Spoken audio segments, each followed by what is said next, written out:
have at least 4 or 5 friends. Yeah. And that's the one thing about being a part of a convention this big. You don't realize what a huge community this is and how many friends are made here. I tell you, if you want to make more friends, if you're one of those persons, I don't have any friends, I have a surefire way you can make a bunch new. Volunteer to work staff next year. You will never make as many friends as you do if you use staff. Yeah. Like, oh man, it's cool. Because you're put in the thick of it. You're put in the war zone. So you have to band together sometimes. But plus you got invited to the sweet dead dog party, which is well, the sweet one is not the one that the guests have. The sweet one is the one with the staff that gets real rowdy. Yeah, that's the rowdy party. Yeah. But I will say, like the first time that Andi and I were talking about this, the first time I met Andi was not here. Andi was working at the green room at a convention in Virginia. Oh, and I had no idea that Andi had any connection with Anime Boston or anything. She was just a really cool girl that I hung out with in the green room. Yeah. And she and I just hit it off immediately. And all of a sudden she called me and was like, well, they're interested in you for Anime Boston. I'm like, are you kidding me? Wait, do you realize this? Andi is still doing the same thing she was back then. She's still the cool girl in the green room we all hang out with. Yeah. Well, when she's there, I asked her, she said to change shoes 3 times now. How many miles did you walk last year, Andi? How many miles? Last year was 53 miles. During the convention. Thursday and Sunday she walked 53 miles. Yep. Nice. So if anybody makes fun of us and says we're lazy, tell them we're working out this weekend. Yeah. Walking back and forth to the hunt. Yeah, I mean, isn't the Boston Marathon coming up? 2 weeks. 2 weeks? That's half that distance. Yeah. So half of what Andi walked last year. If you talk to most guest liaisons for Anime Boston, this year is an exception because we have that walkthrough on the 3rd floor. Oh, man. Most of us lose anywhere between 5 pounds and 2 pant sizes. Yeah. Yeah, I can afford one more beer tonight because I've walked it off already. But, actually the funny thing is talking about stopping other cons, is I've been stopping Anime Boston for so long, no one really ever thought of me outside of Anime Boston. Then 2 years ago, coming up this summer, down in Baltimore, going over the Skywalk, going to catch a beer, and I see some long hair passing by. Hey, Tom, what are you doing here? Oh, Susan and the kids are out of town, so I come down to Baltimore, see some friends. Oh, we're going to get a beer. You want to come? Sure. Yeah. But earlier in the day, I saw Mike St. Nicholas. He wandered into video operations. Now, I'm known for guest relations here, a couple of other conventions I've done.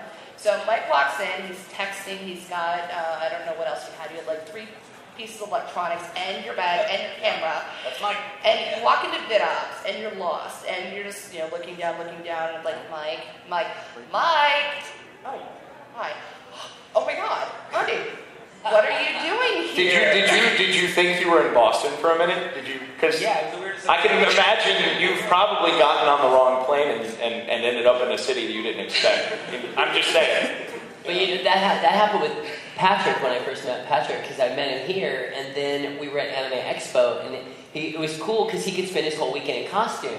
Which, let me tell you, that's the tallest Digimon character I've ever seen in my life.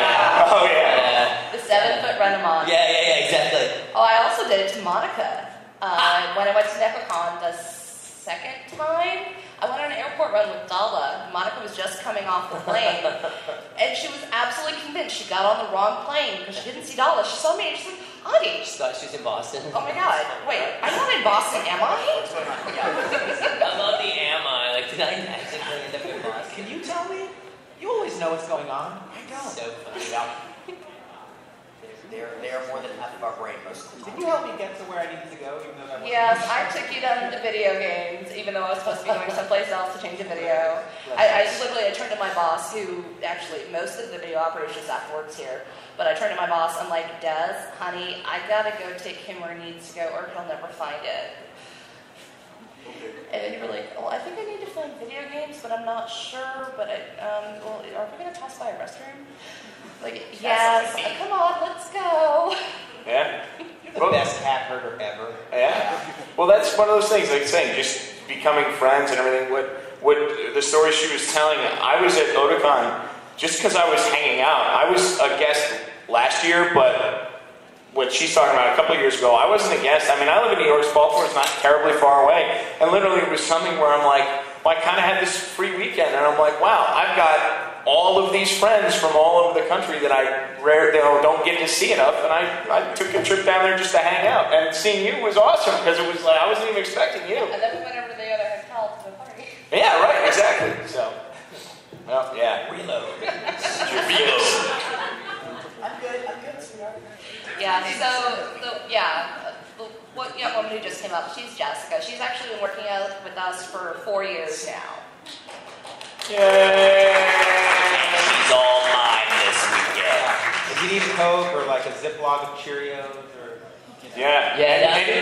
The other thing is a lot of the guest relations people here we see at other shows too. Finding good guest relations people is very hard. Very hard. My guest relations person is Megan. She's from Minneapolis. We know her from another convention, and She also does conventions. she's so good. They're like, hey, come here and do what you do. Ooh, And Sarah. Sarah Weatherby. She's Yeah. notorious as the Notorious. anime librarian. She's Sarah the librarian, yeah. Back from the live journal days. She and I can't sit together with 5 minutes without talking about books. Yeah, the